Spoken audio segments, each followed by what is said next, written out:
নহ'ব ন এনেকুৱা।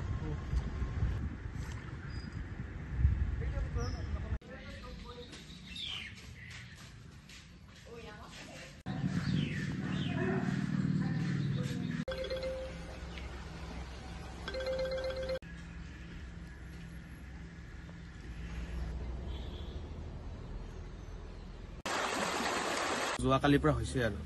যোৱাকালি ৰাতিপুৱা পুৰা অভাৰ হৈ গৈছে মানে গৰু ছাগলী পুৰা অসুবিধা ৰাস্তাতে আছে এতিয়া বৰ্তমান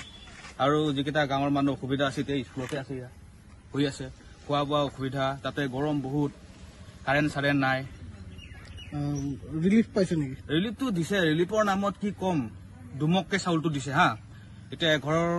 মানুহ ঘৰত ধৰি লওক 8জন 10জন মানুহ আছে তো ল'ৰা ছোৱালী আছে এইটো কেনেকুৱা খাব নোৱাৰে নিজে চিন্তা কৰক তেলটো দিছে 100 গ্ৰাম এনেকুৱা আৰু কি দিছে আৰুতো একো নাই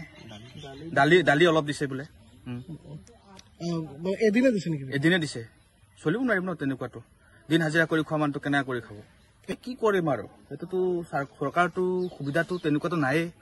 এদিন দিলেতো নহ'ব ন ধৰি লওক দিন হাজিৰা কৰাত আমাৰ নিচিনা মানুহে কেনেকৈ কৰি খাম তাতেতো গোটাই পানী হাজিৰা চাজিৰা নাই থাকিব লাগিব আৰু এনেকৈ আৰু এইফালে গাহৰি ছাগলী বান্ধি থৈছে ছাগলী তাগলী আছে গৰুৰ কাৰণেও ঘাঁহ নাই যোৱাকালি আৰু আহিছে সুধিছে কণ্টেক্ট চাই গ'ল সুধিছে মাছ চাছ পাইছে না পোৱা নাই এনেকুৱা আৰু যিকেইটা দিছে সেইটো মানে অতি লাজৰ বিষয়ৰ কথা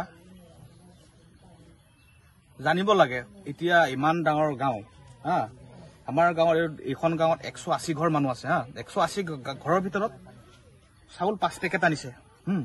5 পেকেটতো কেনে চলিব নোৱাৰিব নহয় তেনেকুৱা গাঁৱৰ ভিতৰতো 100% 80% নোহোৱা মানুহ থাকে 20%হে আছে অলপ ধৰি লওক খাবলৈ বুবলৈ থকা বাকীকেইটা কি কৰিব ধান চান মৰি অৱস্থা নাই শেষ ৰাস্তা ঘাট পদূলি শেষ